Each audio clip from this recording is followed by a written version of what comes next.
Well, if I begin, thanks for coming this morning. I have both Admiral Huber and General Spies here from the U.S. Marines, and they're part of an amphibious operation that we're practicing today. And it's one that I personally felt was necessary to do to practice not only the landing of an amphibious craft here, but the understanding of the kind of help that we could get should our major arteries be clogged in a major disaster in San Francisco. This is exactly what Fleet Week is all about. In addition to celebrating our men and women in uniform and giving them the grace that they deserve, we also want to take the opportunity to practice the humanitarian role that our military has.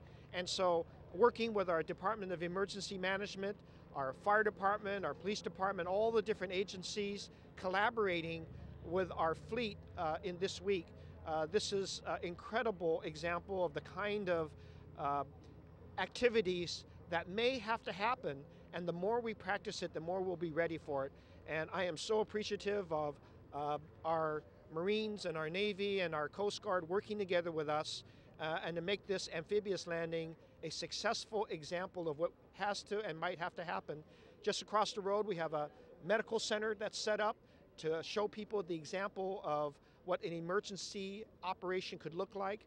And then the craft itself, I am very surprised at the size of it, the ability to carry emergency equipment from trucks to generators and all the things that we might absolutely need in a disaster we hope we never have, but we always have to be ready for.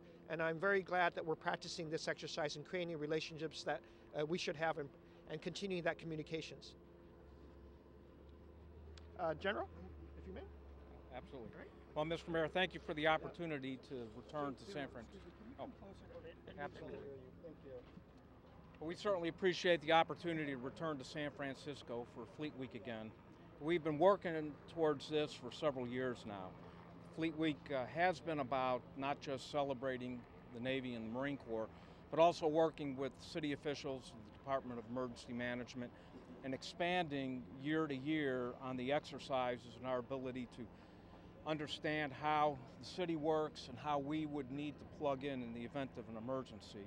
So this is a huge step forward, and it's great to be back here and a chance to exercise it. Great. Could we have you say and spell your name? Yes, Melvin Spies, S-P-I-E-S-E. Major General. Sorry. He's the Admiral. Media tends to downgrade people. You know how we are. Sorry. Admiral Huber from our U.S. Navy. Good morning. One point I just want to make, Mr. Mayor, thank you very much for this invitation. We are a supporting entity. This Navy Marine Corps team that is here today on the beach is at the end of a tale of your local, your city, your state response until it gets to a federal entity and we're requested and we show up. The one thing I'd like to point out is, where did this landing craft air cushion come from? Well, it came from the USS Macon Island that is sitting about 8 miles off the coast. And it takes us just about 30 minutes from where we're at now out to about 8 miles to get back out there. And depending upon what is requested from the city through the federal agencies is how we would position and strategically load the ship. And so what you see here today on board this craft is just a single demonstration, but certainly the craft can replenish itself back to the ship numerous times. And the last point that I would make is, as we come as a blue-green team, this Navy Marine Corps team that comes ashore, we are self-sufficient. We do not add an extra burden to a catastrophe that has already taken place. We are self-sustaining with our fuel and our food and our needs here in support of the city. And again, I'd like to thank you for your tremendous hospitality, and I hope everyone gets an opportunity to come out and visit our ships and see our sailors, Marines, airmen, Army folks, and Coast Guardsmen that are here enjoying this great Fleet Week. If there was a disaster and you were required to help us, how long would it take to deploy? Yeah, so I would tell you that it's an interesting question because we went through this a couple weeks ago. We just deployed an amphibious ready group to the Western Pacific on their way to the Middle East.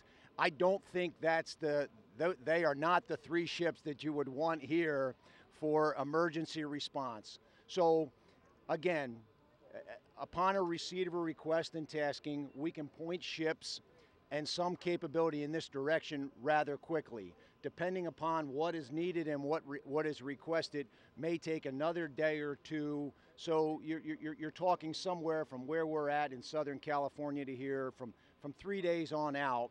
But pretty quick if we want to provide initial capabilities with a big platform, a 40,000-ton ship, with a flight deck, with air traffic controllers, and with lots of beds and hospital units. That can get here pretty quick if that's an initial request. Okay, folks, that's all we have time right now. We're going to move to My last name is Huber, H-U-E-B-E-R, Rear Admiral Jared Huber. Thank